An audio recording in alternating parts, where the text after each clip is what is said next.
Connor and the banjo playing. For those playing at home, he always pretends to play banjo.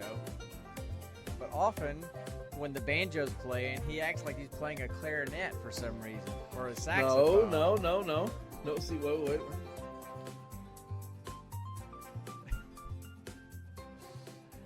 That is not a banjo right there. Okay. Hey, everybody. Welcome to episode 93 of the Gene Pool Variety Hour. I'm Sean. I'm the dad of the group, and the guy on the other side of the screen is... Oh, what can we call me? I have gone by many names.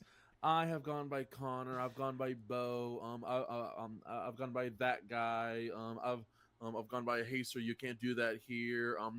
But my screen tag is Quillmeister. I am Connor McKay. I am this dude's wherever he is on my screen. I'm his son of 29 years, and he infected me with the nerd. So, did not stand a chance. Is there ever a time where you can just say your name? Ever? You've met me, right?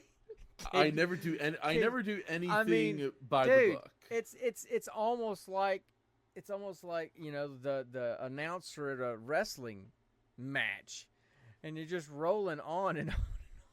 And I mean, you know, when does it stop? And in this box, we at the age of 57. No, not yet. Almost. 56. Yeah.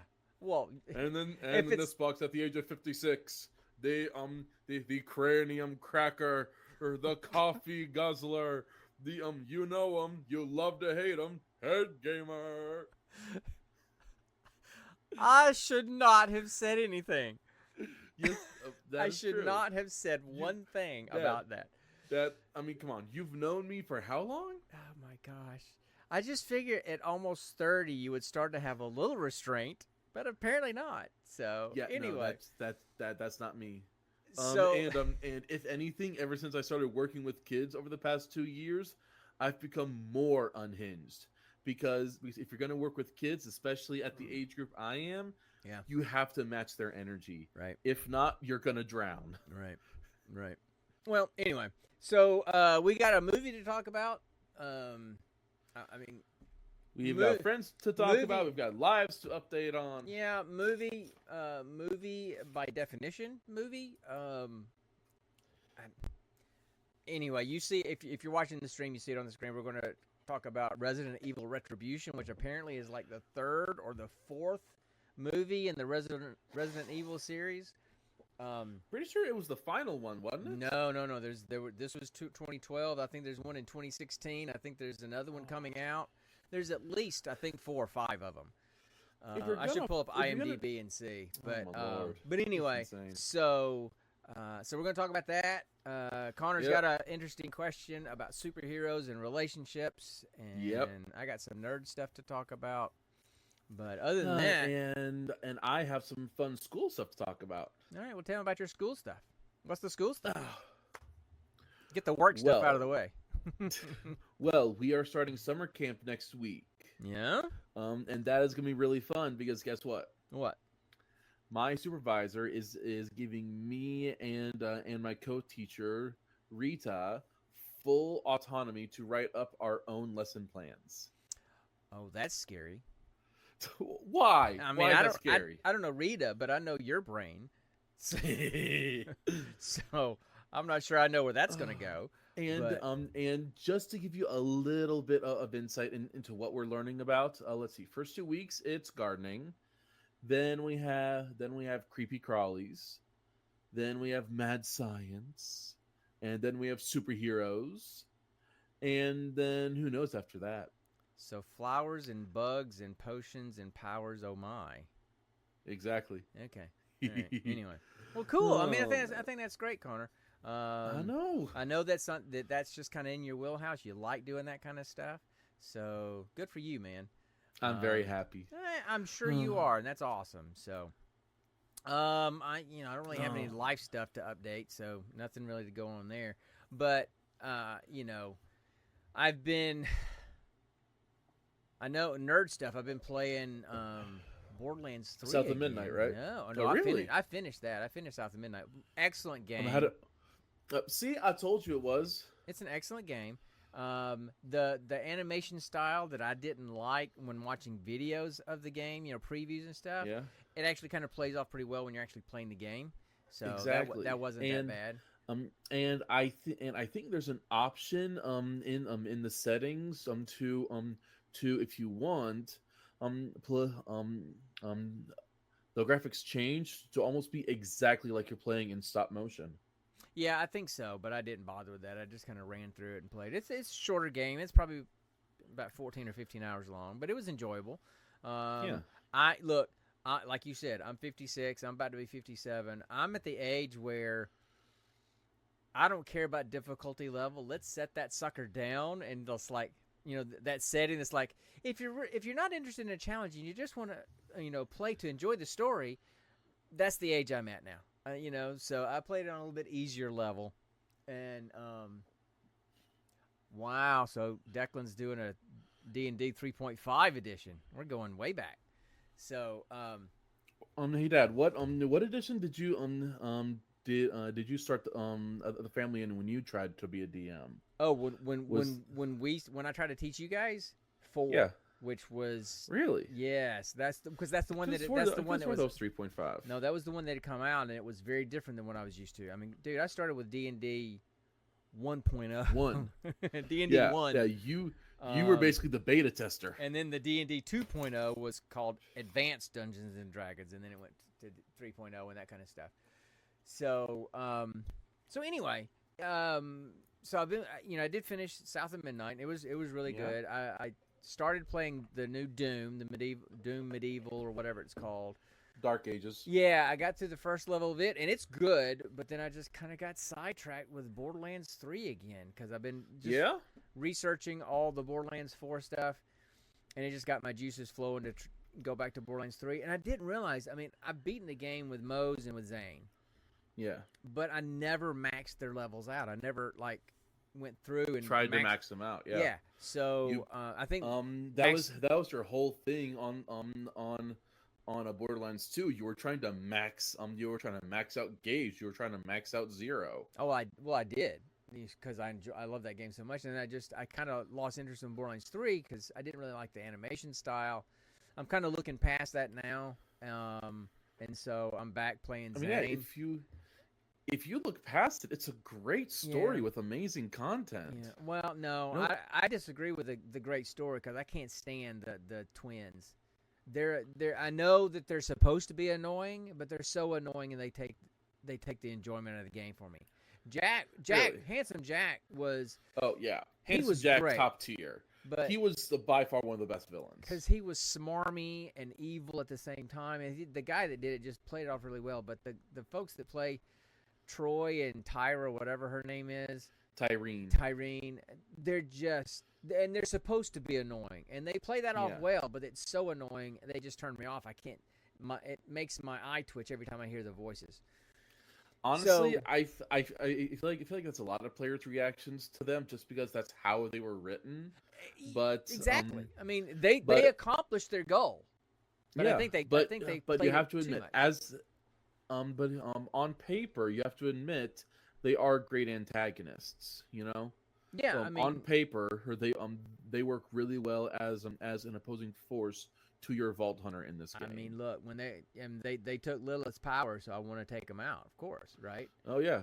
But anyway, so I'm playing Zane again, and I was on a second playthrough with both Mose and Zane, so.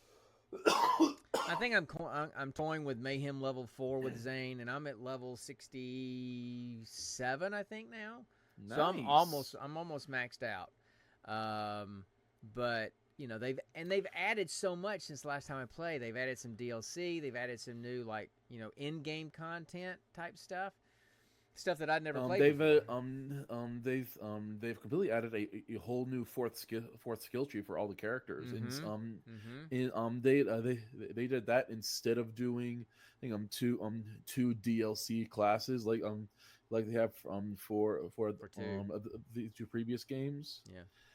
The one thing I don't like is with Flak, you know Flak's whole thing, right? The Beastmaster. Yeah. So he has a skag, a spider ant, and then one of the new creatures called a jabber, which is basically a monkey creature, right? Right. Those were his three main skill trees when the game first came out. Then when the fourth one was released, you would think, okay, they may give the fourth skill tree to one of the other creatures they've introduced, the saurians, Mm-hmm. Mm-hmm. or maybe some other kind of unique beast that hasn't been released yet, or maybe even a rak. Right. No, they did a robot. Hmm. A Okay. robot is not a beast, I know. and I that know. that makes my eye twitch so bad Yeah. Yeah. because the skills on that skill tree work so well, but I feel so betrayed when I have to play skills into that skill tree that boosts up this robot, Yeah. but it's never going to see the light of day. Yeah. It is never going to be out of its little pen in whatever or Flax stores his creatures Yeah. when they're stored up. Well, so A anyway, little so Pokeball, like yeah. Pandora ball or something like that. So I'm playing, I'm playing, doing a second playthrough with Zane. I'm at level 67, almost 68 already, and it maxes out at 72. But I'll probably go ahead and, even if I max my level out, beat the game Oh, again with it. Because there's a lot of achievements that I didn't get, like finding every and name, you are an achievement hunter. finding That is your biggest thing. finding every named area on all the maps. Like a couple of the areas, like Pandora, a couple of Prometheus, or whatever. I'm at 95%. So evidently I'm at 98% actually. I've not There is found literally one thing. one area I have not found, and I cannot find it for the life of me. Yeah. So Because I've checked my maps. They're all. I've checked my maps. There's like no gray area anywhere. Yeah. So anyway, so I'm getting into that. I'm really enjoying that. I think I'm gonna do some Destiny with Brandon tonight. We're gonna run a dungeon together. Just because Really? because they've done this new thing called Rite of the Nine, where they're kind of giving you 3 different dungeons. You kind of walk through and make them. They have like an easier level to kind of walk you through it. And this dungeon that we're going to do tonight, it's one that me and Brandon and Mitch have done before, just on regular mode. But I think Brandon and I are just going to kind of zoom through it on the easier level, because I just want to complete the quests that are tied to it, and the quests are just completing the dungeon regardless of what level. I want to do that because it gives me a weapon that I want. And then I'm probably not going to touch Destiny 2 again until, I don't know, whenever the expansion comes Borderlands out. 4 gets... Well, the expansion, Edge of Fate, supposedly comes out in July for Destiny 2. I'm looking at that. It's a bit of cash to pay for that, plus Borderlands 4. So, I mean, I'm definitely getting Borderlands 4. I'm trying to decide if I'm going to get Edge of Fate as soon as it comes out or if I'm going to wait. So real quick. Sure. Correct me if I'm wrong, but I thought there was some point in the past maybe year or two that I thought Bungie's published that they weren't gonna touch Destiny 2 anymore, that they had already put out everything that they wanted for Destiny 2. Well, that was something I'd heard too, but clearly not, because they're changing how they're doing it. Instead of coming out with one huge expansion every year with like the seasonal content, like the 4-season kind of content, they're going to kind of have 2 expansions each year. They're smaller, but they're going to have 2 expansions each year, and they're still going to have like seasonal type content, but there's going to be kind of smaller chunks. So what's the difference? So when it comes to Destiny 2, what's the difference between the expansions and like the DLC, like they did with all the darkness stuff? Yeah, I mean, the expansion is DLC, is like the full campaign, year-long storyline. Okay. And then they have that little every 3 months or so they have a new season where there's new weapons you can get, there's new activities to do. But it's not adding really. It's like little mini storylines within the big campaign kind of stuff. So the last one that I played was the one where you were going against the Visitor, correct? Yeah, I think so. Where you had Prismatic. right? Right. Mm-hmm. It was the prismatic stuff. Yeah. So, what other expansions have been released since then? No, that's it. That's the one that was released last year, and that's carried out this whole year. Because there was Lightfall, and then there was this last one that came out, and I'm drawing a blank on the name. And then they're coming out with this Edge of Fate, and then there's Renegades. I think comes out in December, and it's going to kind of have a bit of a Star Wars feel to it, from what I hear. I hope they get. I hope they. So, how on earth could we have a game about literal space magic, but then not have any kind of laser sword? They do. Think about it. No. Well, it's an emote. No, it's not a real slate. It's not exactly. A real it's an emote. Right. It's not real. I know. It's not real. I know. I want an actual, gosh dang, laser sword. So, Bungie, get on it. So I'm definitely, if I have to choose one or the other, I'm probably going to choose Borderlands 4. I don't know, because I'm getting to where I'm playing much more just single player stuff, because I just don't have time to do a lot of the online playing with friends kind of thing. And hopefully by then I will have gotten my Xbox back. Hopefully. Crossing. So anyway, so there's that, and non-video game stuff. I was telling you about this earlier this week. That Wizards of the Coast has put out this new class that they're play testing, called a Scion, right? or a Scion or a Psionicist. And so I'm definitely, if I can, because my monk's IQ intelligence is only to 10, and I think it needs to be to 13, so I can multi-class. So I know one place where I can sacrifice one feat that I had taken, and take that ability point. That'll get me up to 11. I've got to find a way to get 2 more points. Now, granted, we're only at level 4 or 5, so I've got some time. But up that actually, yeah. Actually, when you choose ability score improvement, I'm pretty sure you get 2 points you can put anywhere. That's right, and that'll put me at 12. And then if I can find 1 point somewhere else, that'll put me at 13 for intelligence, so that I can multi-class into the Scion, because the Scion has 4 subclasses. Mm-hmm. And one is like teleportation and all that kind of stuff, so you're kind of like blinking all over the battlefield. Another one is more like the telepathic, these are not the droids you're looking for kind of thing. One is more telekinetic, with like force fields and the droids force push and all that kind of stuff. And then there's another one that you have control over, like matter and stuff like that, so you can stretch your arms out, and it's almost like rubber, like Mr. Fantastic type stuff or something. Okay, like that. so let me just check. Yeah. You're basically gonna become a Jedi minus the lightsaber. 100%. Because think about it. Didn't Rey essentially manipulate matter when she force healed somebody on camera? Something like that, yeah. But the subclasses I'm looking at are either the one where there's the movement, like blinking, teleporting back and forth. Yeah. Probably I'm going to do the one that has the force attacks, like the force push, the force fields, those kind of things. That's probably the one I'm going to take. You would bring a whole new definition to the 1-inch punch, wouldn't you? Let's go, man. Let's go. Let's do it. So that's my plan, is to and I've never multi-classed a character before, but I'm definitely want to multi-class and create a Jedi in our game. So that's my goal. That's what I'm working for. I am not giving you a laser sword.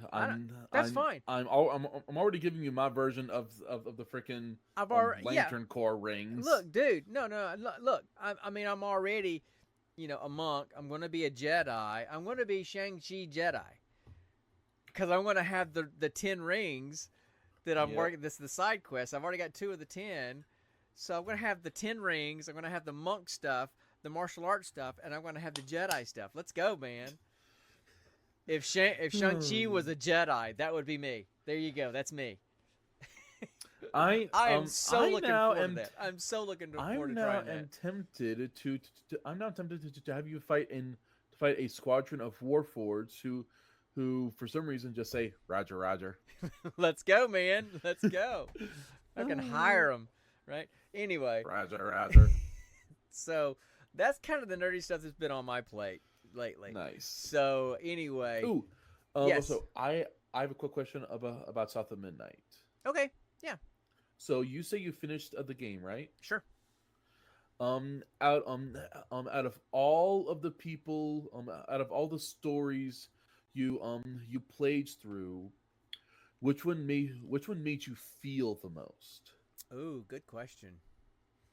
It would probably help if I remembered all of them. Even though you haven't played the game, you probably remember them better than I do. I know that there was. There is one that always stood out to me. There's the old. Well, there's the old lady with the orphans.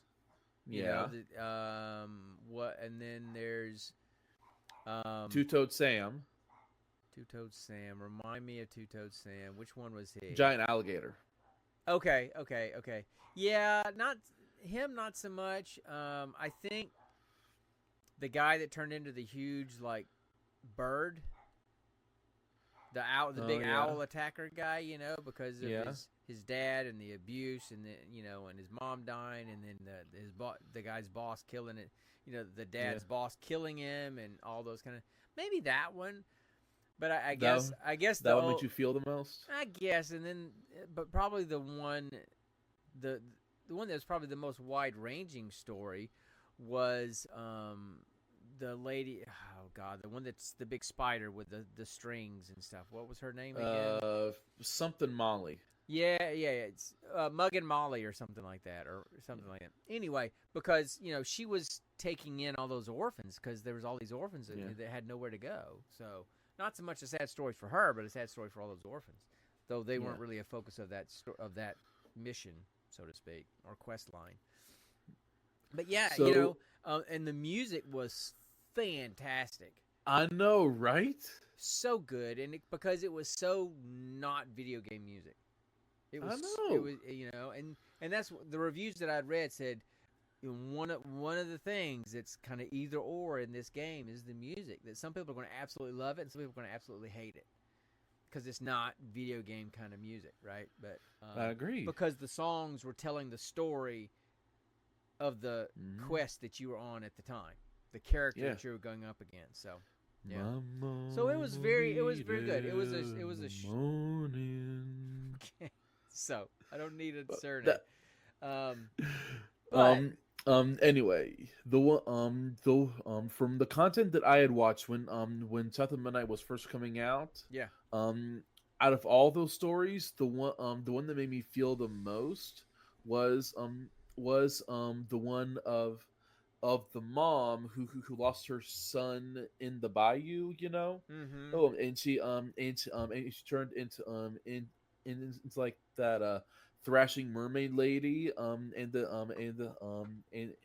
you helped, and then you essentially helped her son come back, and you could tell she was worried that the mom wouldn't recognize the son because they had both changed so much. But then when you see that embrace and they just let go, you feel that sense of relief and that sense of wanting from the character too. Right. So, and that one didn't really. I don't know. That one didn't get to me that much for some reason. But anyway. Oh, and we're all over the place. Because I didn't get a chance to finish because we got sidetracked on Borderlands 3. I was going to talk a little bit more about Borderlands 4. Man, you know what? I think for the very first time, of all the Borderlands games that I've played, I think for the very first time, I'm going to go with the Siren to start with. Really? I don't think I've ever played a Siren character. I think I tried Maya for a little bit. I may have, but I like characters that have like buddies that come along with you. I think that's why I like Zane so much, because you have your little flying dude, and then you have your digiclone, which now my digiclone uses whatever weapon I'm using. So because I've gone in because I figured out that I play at Mayhem 4 right now because that's about. I die every now and then, but I'm generally okay. I could probably push up to 5, but I'm kind of comfortable at 4 right now. But I can go into Mayhem 6. I can go into Sanctuary, crank Mayhem level up to 10, and then go use a couple of gold or diamond keys and get some really like Mayhem level 10 weapons, and then go back to Mayhem 4 to play. That's how that works. Oh my, you're a genius. Now you can't do it. You have to be at Sanctuary to do it because Pardon me. if you change your mayhem level while you're in a map in game, it'll reset your map what you're doing. So you'll lose your progress or whatever you're doing. So just you just back out to Sanctuary, change it, and what I do is I change it to mayhem level 10, quit the game, and then reload. And then I'm in mayhem level 10. I'll go open up a couple of chests. And then when I get something that's really good that I want, then I'll go back to like Mayhem 4 and reload, and then go back to playing the game at Mayhem level 4. Oh, Dad. Yeah. Do you remember when you first started playing the game? You found that key glitch. Mm-hmm. Yeah. And then you talked to me, and then like a few weeks later they fixed it. Mm-hmm. Yeah. But right now, I think I've got in my mailbox, I think I've got 55 gold keys and 31 diamond keys. Or 30. Jeez. I don't know how I got them all, but I've got them all. Now, here's a question. Yeah. What do you think has better potential overall? The gold keys or the diamond keys? The diamond keys. Why? Well, when you use the gold key and you go open up the gold chest, you got 5 or 6 things that come out of that chest, right? Yeah. Okay, and you can pick the 5 or 6 things, but they might be anywhere from blue to purple. You might get a legendary, right? Yeah. When you open up the diamond, use the diamond key, you've got a wall of shields, like 30 shields that you can choose from. 30 a wall weapons, of guns, and then a wall of grenades. Grenades and mods. and class mods. Yeah. So, but you can only have one of each. Exactly. But you got 5 minutes to scroll through and find the best ones in each category. So you might get 6 or 7 guns, or 6 or 7 things out of the gold chest, but only 1 or 2, maybe even 1 are decent. Whereas with a diamond key, you're almost guaranteed to get 3 good legendary items. And then when you pick your 3, you still get a 4th at the spot where you put the key in. So you get 4 legendaries for every diamond key. So I think the payoff is better with the diamond keys. The consistent payoff is better with the diamond keys. Consistency, I'll give it to you there, but I have gotten some amazing stuff from the gold chest, you know? I mean, I have too. Oh, and I did say the other day that there is a place where you can farm for the infinity pistol. I just got to get there, and I'm going to start farming for the infinity pistol again. So, anyway. Dad, guess what? What? I got the infinity pistol before you did. You did, but then I got a bunch. I got like 6. You have them right now? In Borderlands 2, I do. I've got 2. Yeah, in Borderlands 2. Oh, yeah. In Borderlands 3, I've got 2 of them. I've got 5. Bully for you. Now, one of mine is not even, it's just regular level. One is Mayhem level 2. So, I mean, they're not that great. Yeah. So, but anyway. Okay. So, I think you had a pretty good question that you wanted to ask. So, let me hit. You are right. You are right. I want to ask you a bunch of questions.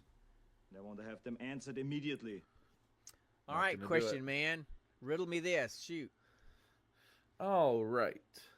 So, superheroes and relationships.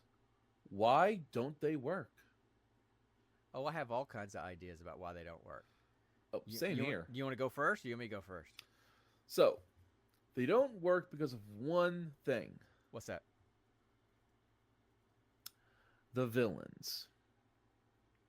Any time someone gets a little bit of love, almost instantly that person is like somehow either randomly or through some kind of heavy investigation, that person becomes a target. Mm-hmm. And in a lot of the time, the person that is the love interest is a villain. For example, often Catwoman with Batman, and weirdly enough, Black Cat with Spider-Man. Yeah.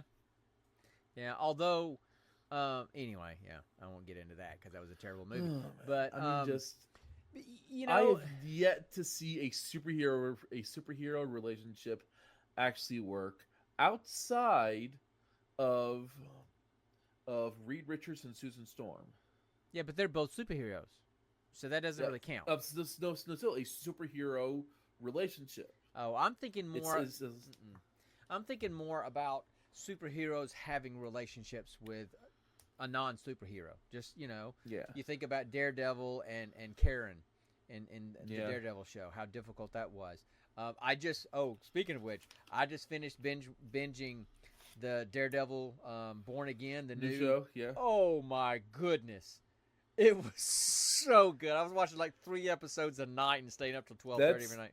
That's honestly because you're a diehard Daredevil fan. Well, of the Netflix Marvel shows, it was the best one by far. And I'm not a huge Daredevil. Luke Cage being a close second. It was okay. I actually like Jessica Jones better than Luke Cage. Really? Yeah, but as far as a superhero, Daredevil doesn't do much for me. It's not like one of my favorites. But just the storylines and the acting and just the show and man. So the Netflix Daredevil show, it was kind of known for those one-shot fight scenes, those huge, great fight scenes. Taking a page out of Keanu Reeves' book. Daredevil Born Again, there was 9 episodes. There may have been 3 or 4 fights the entire series, the entire season. Really? And I was still hooked. That's how good the writing. That's how good the writing was, and nice. I mean, Daredevil was not Daredevil until like episode 5 or 6. He just was mad. He was trying to avoid it, and same thing with Fisk. Fisk runs for mayor and becomes mayor of New York. So he's doing the mayor thing for most of, So they don't start to show their true colors until the latter episodes of the whole season. So then, quick question. Yeah. Yeah. The last time we saw Matt Murdock, right? Mm-hmm. It was in I believe let's see. What happened first? Far From Home or wait, was it No Way Home or was it the She-Hulk series? What was the last one we watched? I think the She-Hulk series was the latest one to come out. Okay, so and he played a decent role in that show, didn't he? Mm-hmm. Mm-hmm. So, but to my knowledge, there wasn't any kind of big defining event that would have caused Matt Murdock to separate himself from his work as Daredevil during that show. So, what happened between then and Born Again that caused him to be like, okay, I need a break from Daredevil? Where do we see that origin come from? Episode 1, and I'm not going to tell you why, because that would ruin it. I'm not going to watch it anyway. Well, I'm not going to say it on the podcast either for people that maybe haven't watched it yet, because it's only been out a few months. So I'm not going to spoil that. But suffice it to say, spoiler alert. It was fantastic. And I hate that I'm probably going to have to wait 2 years for the next season. But anyway. Do you think we're ever going to get any kind of resolution to the cliffhanger from Moon Knight? I think they've got something in the works for him in the movies at some point. I could see him. That was one of the first shows they did was Moon Knight. Well, it was one of the first ones that Disney did, but it started out with WandaVision. And then I think Moon Knight was the very second one. I don't think so. I think Loki's first season came out before Moon Knight did. We can look it up and see. But but I think there's rumblings that they're kind of saving him for some spots in some movies. I don't know. I can't remember from the Doomsday. The big lineup of all the actors. I can't remember if his name was in there. I don't think it was, but I could see him. I could see him somehow having a tie-in, even if it's like a post-credit scene in the new Shang-Chi movie that's going to come out. I could see that because of the similar fighting styles and stuff. I could see that. I don't know. We'll see. But I would love to see more. That's the one I want to see more of, right? But there's some. It's just the end. It's just the ending he got. We're like meet my friend Mark something, and then Spectre. then just Mark all of a Spector. sudden, Mark Spector, and he's all of a sudden speaking Spanish, and there's this whole random third personality that was you never never even knew. mentioned. Well, that was that what. you never. Yeah, that's in the That was show. that. Oh wait, that was what was in the sarcophagus. No, in the show, Okay, yeah. when something would happen, you know how when one of their altars would take over, the other one would kind of black out and didn't know what happened? Yeah. There was a couple of times in the series where that neither one of them exactly. neither I one of them remember knew what that. was happening, and some really bad stuff happened. Was Mark Spector? They didn't know it, and so they kind of integrated him at the end. I remember that. Yeah. It's just like that was almost 4 years ago at least I know. since we And got any kind of update on that. I hate that because I love that character. But so anyway, back to your question, and the reason why we got sidetracked with Daredevil, I'm like when I'm thinking about superhero relationships, I'm thinking about a superhero with a non-superhero partner. Yeah, You know, like Matt Murdock and like, Karen, Clark Kent and Lois Lane. You know, all things like Oliver that. Queen and Felicity Smoke. Exactly. You know, that kind of stuff.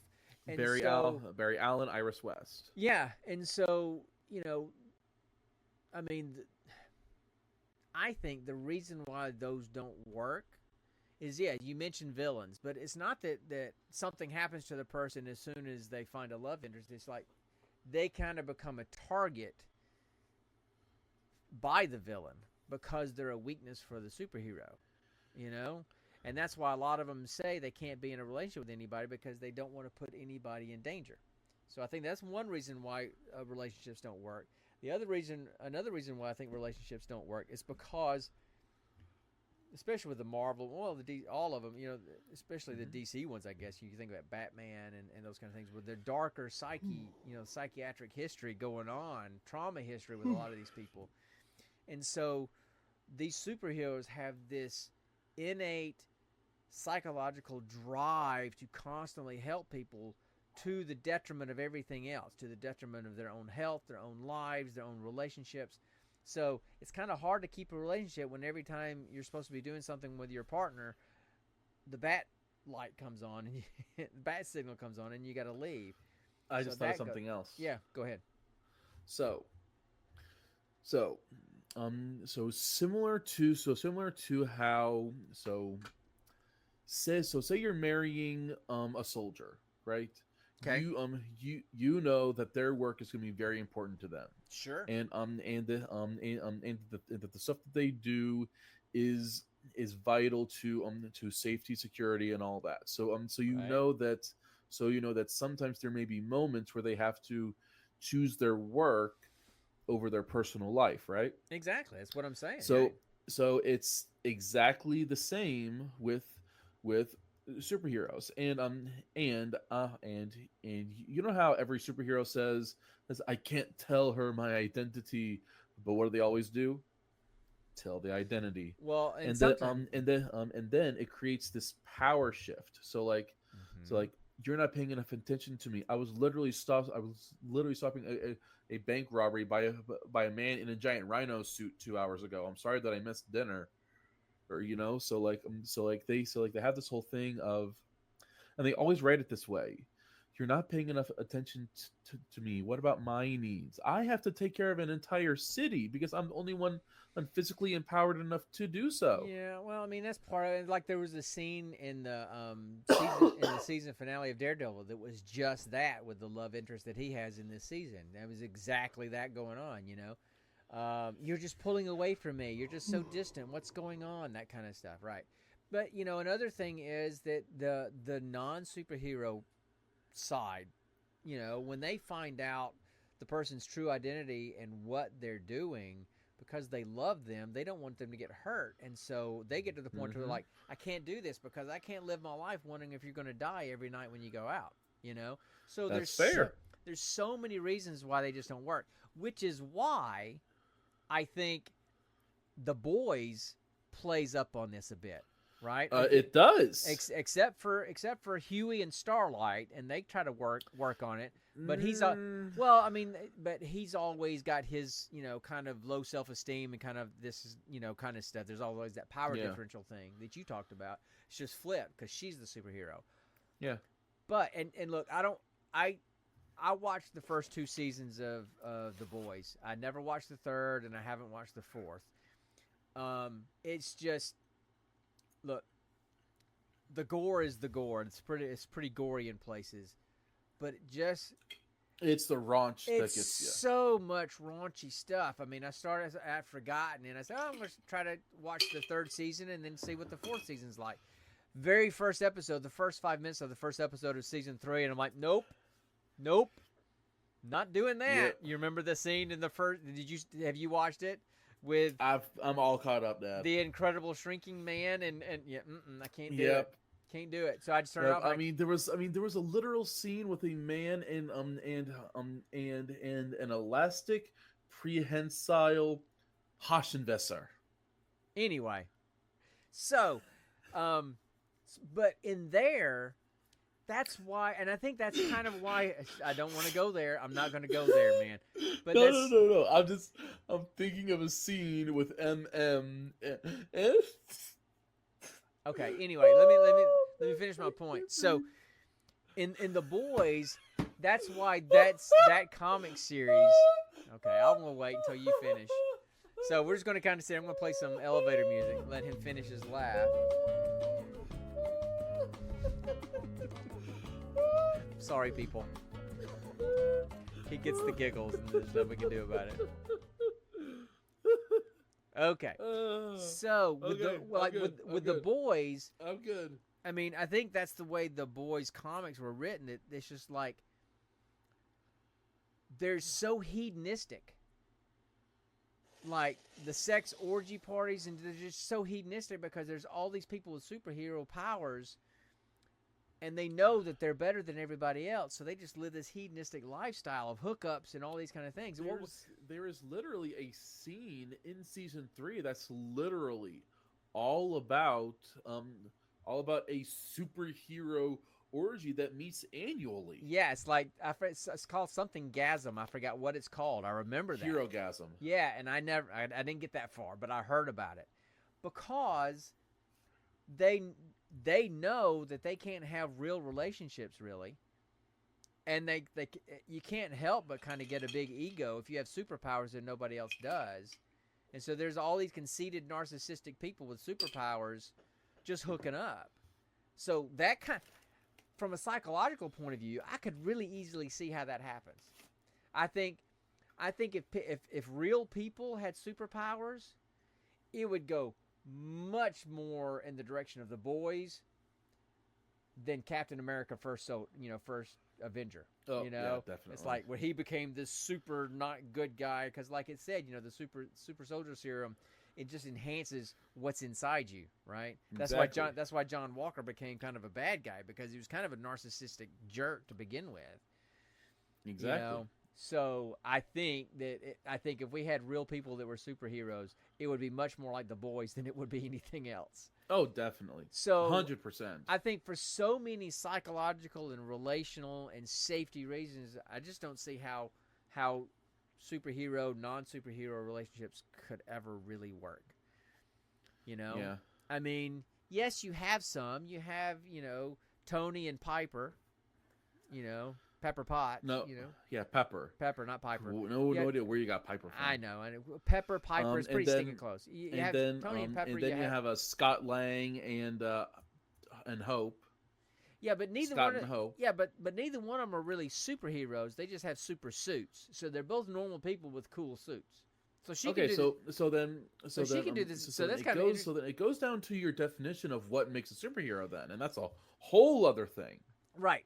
Because then is Batman a superhero? Is Iron Man? No, listen, I completely understand what you're saying. I'm just saying that she would be considered a superhero as well, because she's got a suit that's just as cool.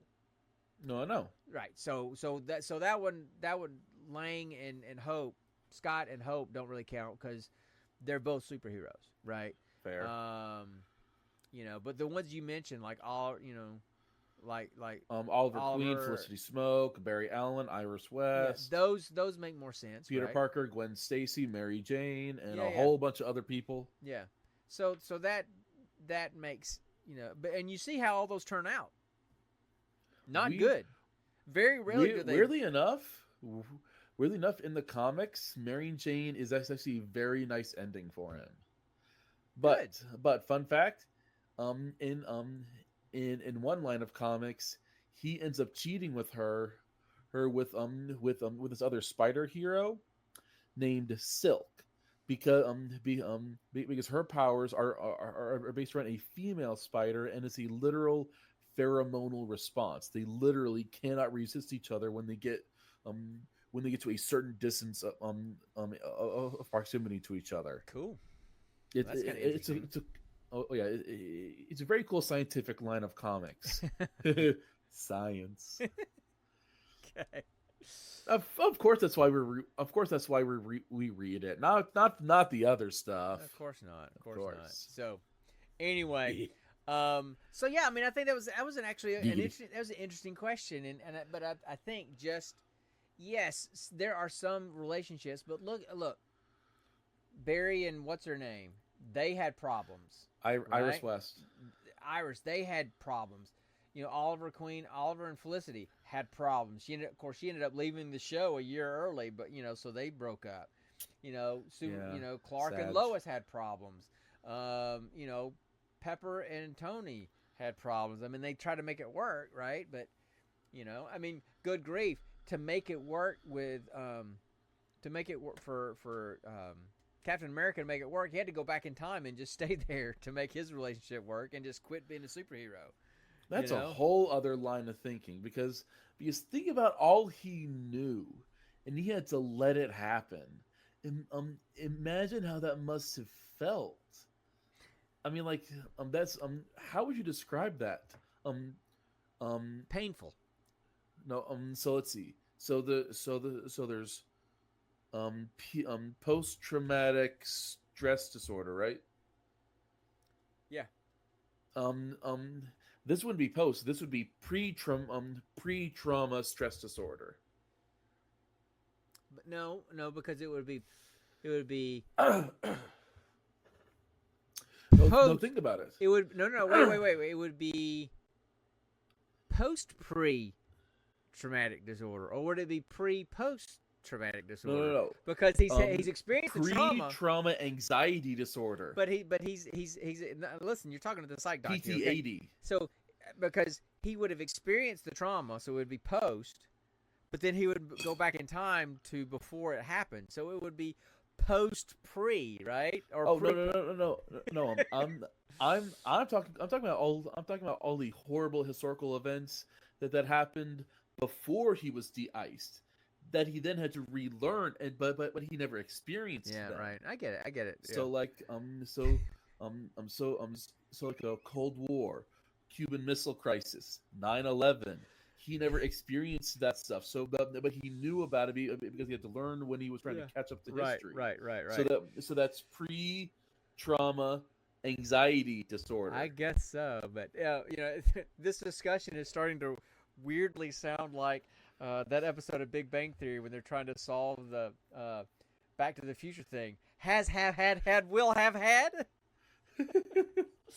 That's one of the best. That's one of the best scenes on that show. It's one of the best scenes on that show. That's a great show, and if you had watched Sheldon, we have been all over the place. I need to just play the chicken for 5 straight minutes because we've been doing nothing but chasing chickens tonight. If you had watched Young Sheldon, you would have seen so much amazing backstory into what made Sheldon Sheldon. You know? I'm sure. But I just didn't really have an interest in that show. So that's fair. But anyway, but it got such a big cult following. His the guy playing his brother got a spin-off called George and Mandy. Oh, I know that. Yeah. So anyway, so I think that was a good question, man. I enjoyed having that conversation. So that's kind of cool.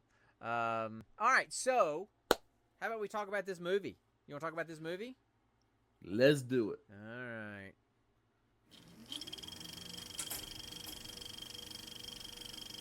It is time for the next installment of Roll for Credits, people. There you Buckle up. I always forget to say that now. Since we started doing this again, I keep forgetting the things we used to do. So, yeah, that's usually what I say before I hit the button. So, there you go. what we usually do is I don't know what we usually do. You say it's time for the next installment of, and then I say roll for credits. Right. So maybe we'll actually get that right at some point if we can actually start doing this on a weekly basis and kind of get back in the swing of things. So okay. Hey, it's not my fault we had a giant hiatus. Okay, No, I was out. I was gone for 2 weeks, so there's nothing I can do about that. Speaking of which, guess what? Okay. I am now on Spectrum. Good. And my internet is so much better. I told you. And I am actually paying a decent amount. It's instead of being gouged. Trying to figure out a gouged. Let's just I was trying to find a more flowery PC way to say it. No, we just need to go with gouge and just leave something it at that. Up the butt. Yeah, I know. I knew you were going to go somewhere. So anyway, all right. So the movie we watched for this episode, Resident Evil Retribution, right? Yeah, which is a 2012 movie, directed by Paul W.S. Anderson. Never heard of that guy. Not Wes Anderson, but Paul W.S. Anderson. Well, because if you look at his IMDb, most of his movies are the Resident Evil movies and other kind of action, sci-fi. So he's only horror. He just does those kinds of movies. It stars Mila. Okay. It stars Mila Jovovich, who plays Alice. And listen, I tell you what, I want to pull up IMDb. I've never seen this girl at anything else, so she must only be known for Alice. Have you ever seen The Fifth Element? Yes, we watched that for. That's her. The red. See The Fifth Element. No, she's the orange-haired Lilo. Multipass. That girl? Yes, that's her. Yes. Oh, okay. So anyway, all sorry. It's just you have to admit, night and day. Lilo and then whoever this chick is, night and day. Okay, you ready? You ready? So, this is actually the fifth Resident Evil movie. There was Resident Evil in 2002, Resident Evil Apocalypse in 2004, Resident Evil Extinction in 2007, Resident Evil Afterlife in 2010, and Resident Evil Retribution in 2012. And I think there might have been another one, or there might be another one coming. So this was real quick. So we got to see the last movie in this whole thing. I told you it was the last movie. The fifth. We're starting at the end. We're definitely starting at the end, and so. And you can watch them anywhere else. No, we couldn't. This is literally the only movie out of the entire franchise that is streamable. Yeah. So unless anyway, you buy it out of pocket. So Mila Jovovich, we know her from Fifth Element, which is a great movie.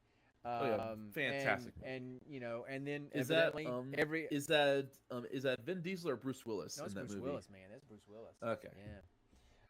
They kind of look alike, and then, two middle-aged white bald guys. And then Michelle Rodriguez plays Rain, I think her name is in this movie. You've seen she's in the Fast and Furious movie. She's been in other movies, that kind of thing. Oh yeah, her. Yeah, I love that actress. She does amazing stuff. Yeah, and then she has such an iconic voice too. And so then they had characters in the movie from the games.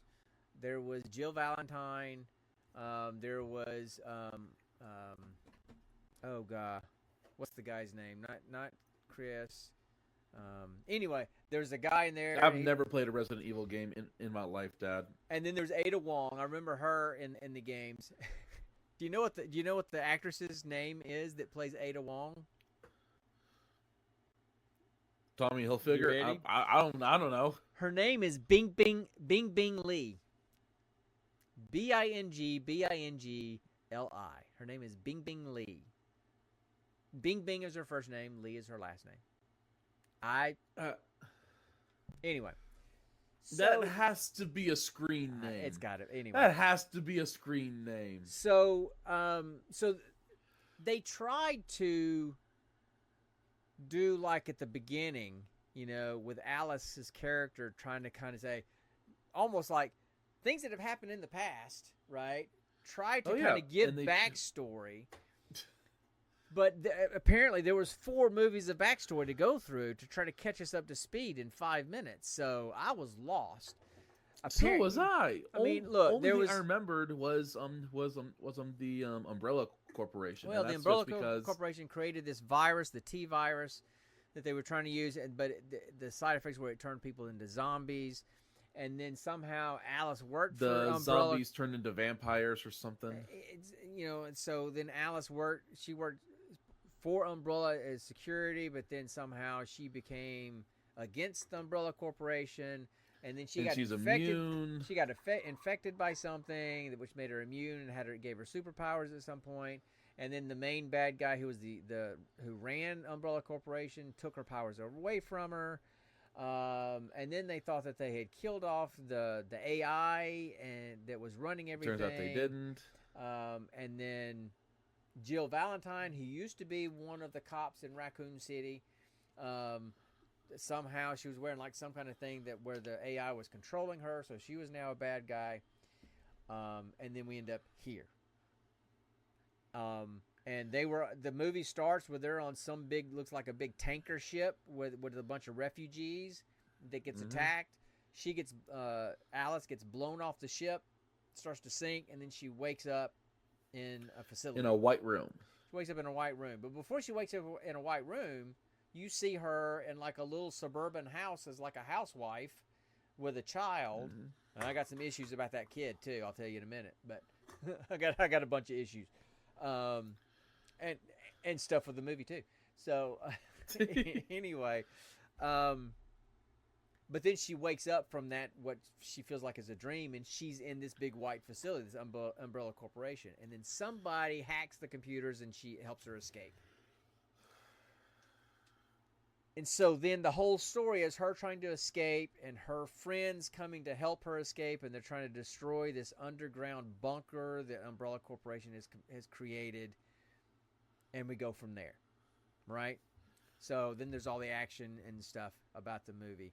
So it turns out that the Umbrella Corporation had taken some former Russian submarine base and built it and created small versions of major cities like Moscow and Tokyo and New York and things like that to test out their viruses. And then they were testing out these viruses as biological weapons and selling them to all these countries. And so their job was to try to stop them and kill the AI and escape and all that kind of stuff, right? So that's kind of the premise of the movie. That almost tells the whole movie. Literally. So that's the plot. What do you want to say about it? Any thoughts? They took the most common trope to science movies and just amped it up to 11. That trope? That trope? See Star Wars. What is in Star Wars? A bad guy? I mean, clones. Okay. Clones. Right. So they literally have a clone factory up the wazoo. Right. And why did they have to do that? Why did they have to have clones? Because they obviously couldn't kidnap hundreds of thousands of people every day to test out these viruses and these scenarios. Because they were killing thousands of people every day testing these viruses, so they needed clones. So they were cloning. So it turns out Alice is a clone. Yeah. And all the other people were clones. Yeah. Jill Valentine wasn't a clone. And Ada Leon, Wong was a clone, I think. Leon was the guy that I was talking about that was in the games. Leon and those people weren't clones. But all the people that played bad guys, they were clones. Yeah. Michelle Rodriguez's character, all of them. The guy that played her husband in the Suburbia thing, he was one. The daughter that she had was a clone. So they were all clones, and they found this out through the course of this whole thing. The thing that made me confused is why make a clone deaf? I have issues with that. Yeah. Not issues that the clone was deaf. Could have been that just, you know what, they did that to have a human aspect to that child. It could have been a defective clone. And so they just, he's deaf. So I don't know. But that's the thing. If it was a defective clone, why then not just scrap it, but then instead actually implant memories into not only her but the whole family of learning ASL. That's a very good point, Connor. Plot hole number 32. 32. I'm on page 10. I'm on plot hole 957 over here. So here was my issue with the little girl, the girl that was supposed to be deaf. When they first introduce her, she's signing and not talking, right? And her dad is signing to her, and he says, "You remember, your doctor said to use your words when you're signing, right?" Uh-huh. And so she starts talking when she's signing. Now, this is no slam. This is just how it is with, people that are deaf and are trying to speak, but they've never been able to hear their voice because they're deaf. Their voice sounds unusual, right? I'm not going to make fun of it or anything, but it just doesn't sound right because they don't really know how to form the sounds accurately because they can't hear them, right? So, right? Real quick. Perfect example. One of the dads of one of my students is deaf. He has a cochlear he has a cochlear implant. When he talks, there is this not common timbre to the voice, you know. Timbre. It's a bit deeper and more from the back of the throat, mainly because when we speak and we're not deaf, we learn how to enunciate using our tongue, right? They don't learn that, you know. So that's just what it is. That's all it is. So okay. So I mean that makes perfect sense. And Dad says use your words when you're signing. And then she speaks like a normal 10-year-old little girl. Okay, Daddy, and enunciates perfectly fine. Okay, Daddy, I'll start using my words, and I'll start enunciating better. I mean, she spoke as clearly as everybody else did, and that just annoyed the crap out of me. If you're gonna write a character to be deaf, then have that actor or actress play that deaf character. If you don't feel comfortable with it. Yeah, I was about to say. With the that you feel like you may be ridiculing or making fun of deaf people's voices, then just write the character to where they only use sign language. Yeah. And then the parents kind of parrot what as they're signing, the parents say what they're signing. It happens in movies all the time. Or do subtitles. Exactly.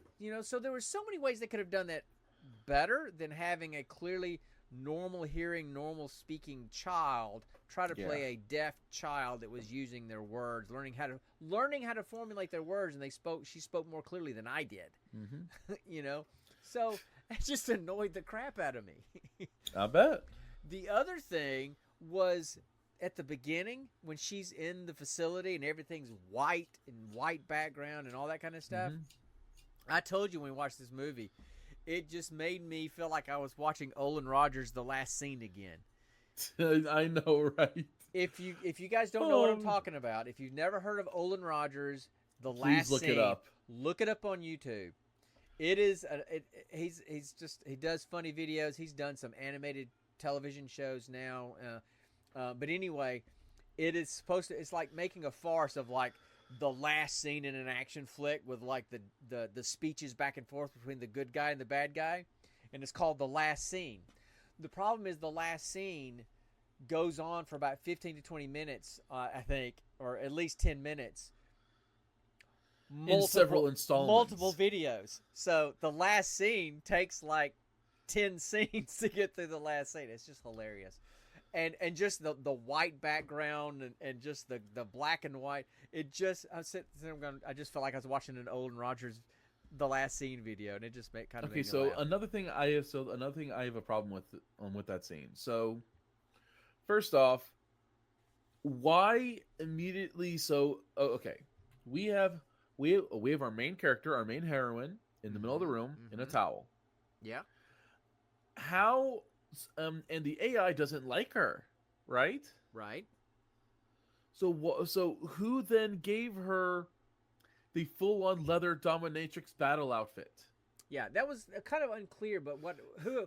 You remember the guy the short, stocky guy that was like the former head of that gave her powers back at the end at the White House? Yeah. Well, he used to run Umbrella Corporation. He's the one that took her powers, but then he kind of defected, and now he was against Umbrella Corporation. So he's the one that hacked in and got her freed. It wasn't really clear. I didn't really pick up on that too much until I watched it the second time. I can't believe I watched that movie a second time. But I did not even give it I didn't give it a chance. So anyway, so that just made me laugh, and and the dialogue and the speech style of a lot of the actors and actresses reminded me. It made me feel like they were trying to really mimic the dialogue style of the original games, back in the day, with Jill Valentine, those kind of things. But they also moved like they were a PS1 game. I mean, everybody moved so like almost stop motion and stiff. It just looked fake. And it looked like they were these PS1 games moving around on the screen. Now, I don't have a good backstory on Resident Evil because I played Resident Evil 1 and I played Resident Evil 2. I've played no Resident Evil game since then. And that was back on the PS1 days. So I don't have enough on the storyline. But so that bothered me. It's like, okay, your speech style is very stiff. Your movement is very stiff. It's like you guys are trying to mimic a video game. And it just, the whole thing just looked and felt weird to me. Yeah. So go ahead. You were about to say something. So I'm trying to remember something about this franchise. Wasn't there at some point like a Resident Evil whatever involving vampires and werewolves, or am I confusing franchises? Like I could have swore there was some kind of Resident Evil thing involving like a vampire werewolf hybrid. I don't know. I didn't play one. Talk about the movies. Oh, no, I don't know. Something Underworld. I thought it was Resident Evil. That's not Resident Evil. No. That's oh God, no. That? Oh God, you're making me draw a blank on that. Hold on, I'll find it. No, it's not Castlevania. This was like modern stuff with like trucks and motorcycles and guns, but just happened to have some kind of like vampire werewolf fighting thing that it was just called Underworld. Really? Mm-hmm. And it starred Kate Beckinsale, Celine, Kate Beckinsale, Celine, a vampire warrior. There were several movies in that franchise, right? Celine, a vampire warrior, is entrenched in a conflict between vampires and werewolves. So yes, you're remembering a movie series, but it wasn't Resident Evil. Gotcha. I guess I guess I was just getting them confused. Yeah. So another thing that bothered me about this movie, so one of the reasons why I stopped playing, one of the reasons why I stopped playing the Resident Evil games is one, they just didn't grab me as much. They're kind of cool at the beginning. There's a lot of going back and forth, and I hated that. But one of the things that always frustrated me was, hey, you could get a gun, but it was so freaking hard to find any ammo for your gun. You're always going, I've got one bullet left I need to hold on to just in case I need it. You're always desperate for ammo. Apparently not in this movie. I mean, they apparently were all using infinity pistols. Because nobody ever had to reload.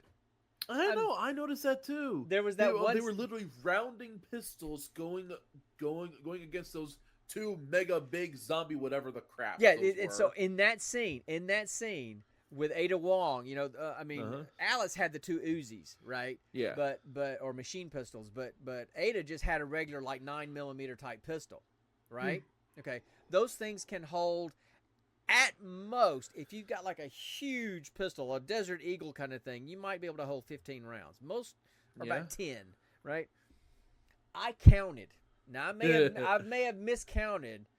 I counted 29 bullets coming out of that gun in that scene without stopping. 29. May have been 30 and I just missed one.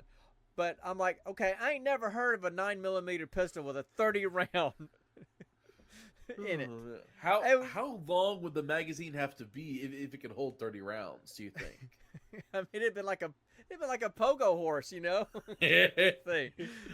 I mean, so I'm sitting there going, "Come on, guys! I mean, at least have them reload every now and then to make it look." It's like in the early. It was the last movie in the series. There was barely any dialogue. In the early scene with Alice in the Umbrella Corporation, the big white building kind of place, you know, when she was fighting all those zombies from Tokyo in the hallway, she did reload that one time, but I think she shot about 40 bullets between the two clips. And I'm like, I don't think so. No, this ain't no Infinity Pistol. This ain't Borderlands 4. No. So, no, I agree. So anyway, so look, some people, if you love and you're a huge fan of the Resident Evil games and you've played them all and you're just really invested in that franchise, world, that franchise in that world, and you've seen these movies from the very beginning, like maybe Mitch, who was excited that we were going to do this movie when last time, and you've seen all the movies and you kind of know the storylines.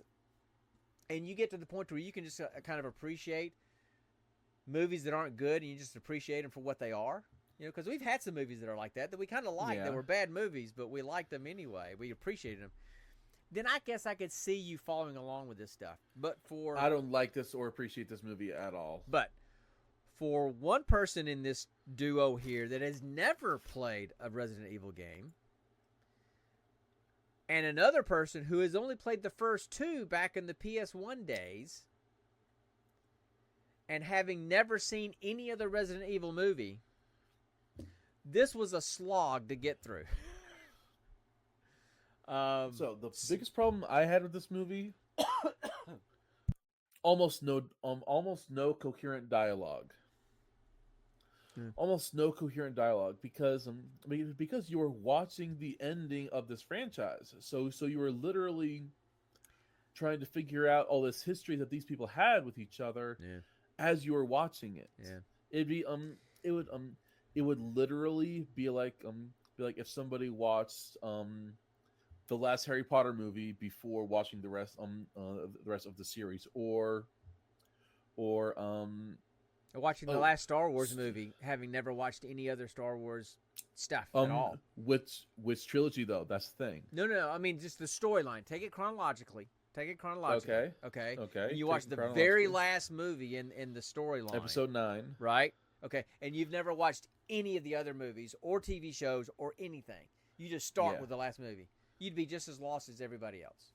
I agree. And even people that are huge Star Wars fans were a little lost in episode 9.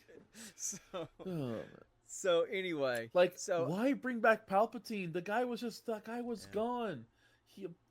It would have been more believable to bring back somebody like Snoke and whatever his species was. So listen, for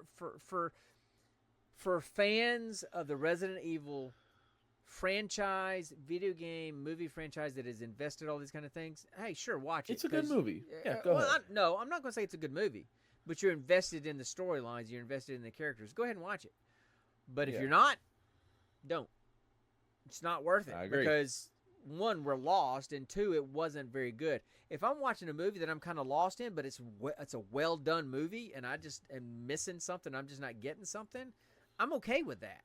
Because that's just my brain's not being able to pick up on some things. If it's a well-done, well-acted movie. Well, this didn't have that. So it just not. I felt that way with Tombstone when I first watched it. Yeah. But it's definitely worth watching. That one's definitely worth watching. So. Oh, yeah. Tombstone was worth watching. It's just in the beginning I got confused. Yeah, I get that. So, anyway. All right, well, listen, I think we've said enough about that. We've pretty much run out of time. I didn't even hit the little nuclear bomb thing when our timer ran out because we were too busy talking about this bad movie. Yeah, but anyway, so I tell you what, so let me roll for the next movie, okay? And then we'll get out of here. Let's do it. All right. Let's do it, Papa Bear. Shake it. So let's see. So I rolled a 4, which would be Amazon. So we're going to watch a movie on Amazon Prime. Okay. And then for genre, I rolled a 1, which would Okay. be action adventure. Okay. All right. We may get something good. Come And on, don't fail then- me now. And then for the movie in that genre, I rolled a 51. So we're going to be scrolling down a bit here. All right. So y'all hang tight. I'm going to scroll down through my list of. I'm going to go find my action adventure thing, and scroll down and find the 51st movie in the action adventure genre on Amazon Prime, and that's what we're going to watch. So y'all hang tight.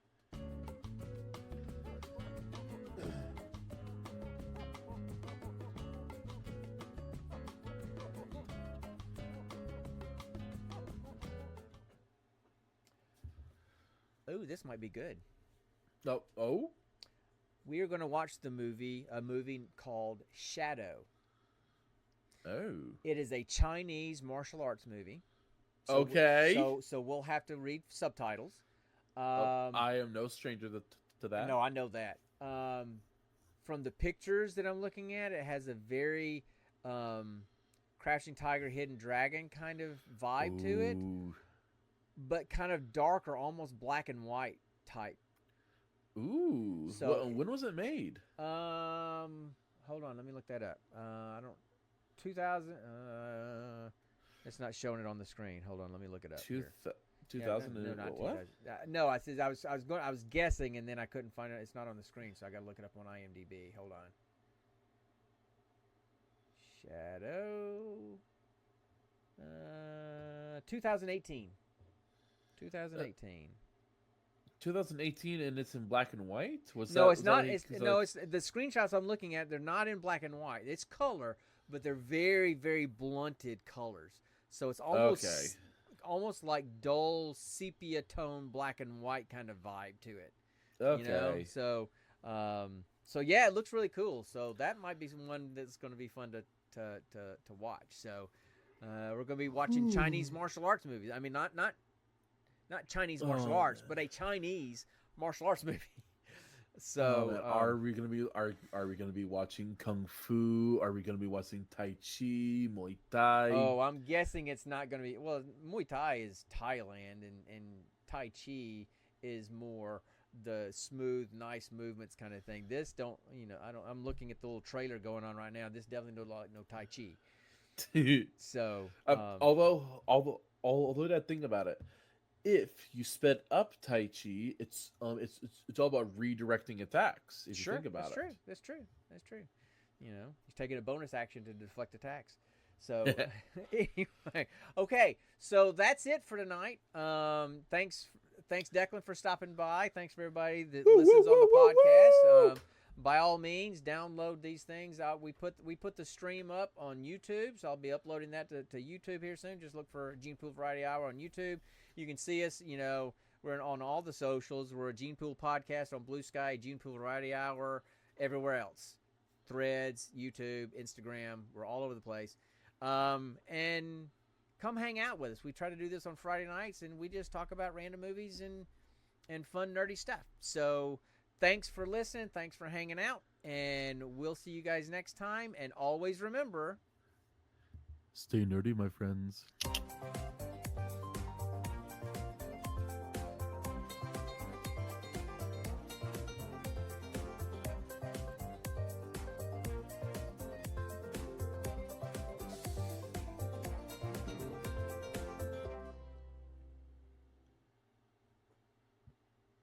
You're still here? It's over. Go home.